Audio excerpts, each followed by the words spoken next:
ये जो मतलब भगदड़ मस्ती है, इसका क्या मतलब क्या?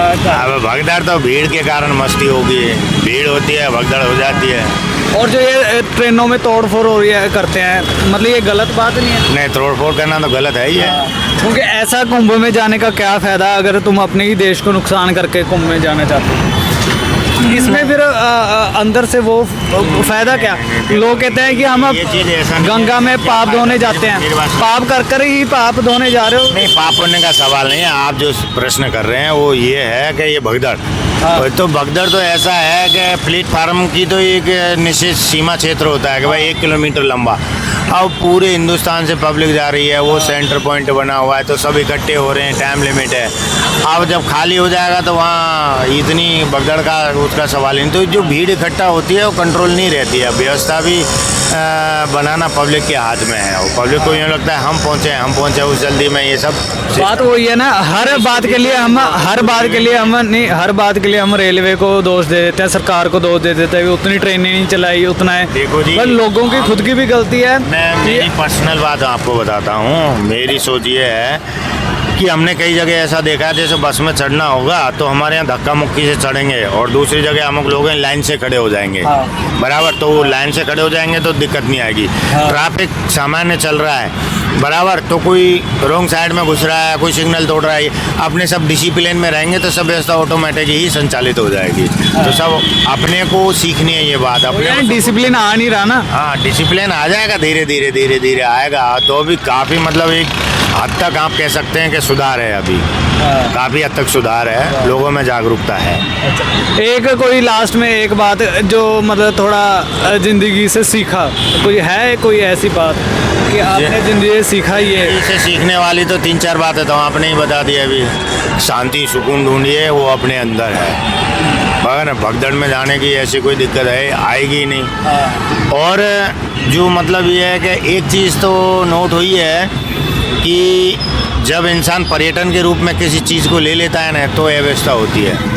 आप समझे, पर्यटन के रूप में क्या सैर सपाटा में गिनती हो जाती है उसकी, फिर वो महत्व नहीं रहता उस चीज़ आजकल ऐसा ही बनता जा रहा है। लोग सोशल मीडिया के चक्कर में कहीं पर भी भाग लेते हैं। हाँ, कहीं भाग लेते हैं। तो वहाँ जैसे पहले क्या होता था, मंदिर में लोग जाते हैं श्रद्धा से आते थे, आज जाने से पहले ही फ़ोन निकाल लेते हैं कि हम फोटो भी लेंगे, फोटो बाढ़ेंगे, ये करेंगे वो करेंगे। एक चीज़ों को मतलब इस तरह से मतलब देखने का नज़रिया थोड़ा चेंज हुआ है लोगों का। जैसे हम किसी हिल स्टेशन पे जा रहे हैं या किसी जंगल पहाड़ में जा रहे हैं कि घूमने फिरने का मकसद है, ऐसे ही वो उसी तरीके से करते रहते हैं। और इसका कारण ये है कि 24 घंटे आदमी गधे की तरह काम करता है। 2 मिनट के लिए वहाँ जाता है तो उसको इतना सिस्टम पता नहीं होता, वहाँ का आचार विचार व्यवहार पता नहीं होता है, तो वो ऐसे रिएक्ट करते हैं। बाकी बेल्ट, पर्स, जूते ये ले जाना वर्जित है, लेकिन बेल्ट पहन के जाते हैं लोग, जूते भी पहन जाते हैं, जूते समेत खाना भी खा लेते हैं। चीज़ें ऐसे हैं। कोई एक लास्ट में लेसन जो आपने अपनी ज़िंदगी से सीखा और आने वाली जनरेशन को देना चाहते हो? आने वाली जनरेशन के लिए सबसे बड़ी बात तो ये है कि जो डिसिप्लिन वाली जो चीज़ है ना, ये सबको नियमित करती है। जितनी अनुशासित रहेंगे उतना ही अपन समृद्ध रहेंगे। मतलब अनुशासन जो है, जो यहाँ एक टैगलाइन चलती है, उसका जो स्वच्छता तहाँ प्रभुता, यानी स्वच्छता जहाँ है वहाँ प्रभुता है, समृद्धि है। उसी तरह से इस चीज़ को अमल में लाने के लिए अपन को डिसिप्लिन में रहना बहुत ज़रूरी है, अनुशासन में रहना बहुत ज़रूरी है। तो नई पीढ़ी उद्दंड बनेगी तो काम नहीं चलेगा, और यदि अनुशासित होगी तो देश, समाज और लोग सब प्रगति करेंगे। सभी का अंदर से होना चाहिए, ठीक है ना? तो जैसे अगर पढ़ लिखते हैं तो थोड़ा लहजा भी सीखना चाहिए, ठीक है ना? जरूरी है, ठीक है ना? अगर आप इतना पढ़ लिख के लोग तोड़ फोड़ कर रहे हैं, अपने देश को ही नुकसान कर रहे हैं, हमारा ही पैसा है, उसको दोबारा बनाने के लिए हमारा ही पैसा लगेगा। उसी डाल पे बैठ के उसी डाल को काटना हो गया, अपने पैर पे कुल्हाड़ी मारना हो गया।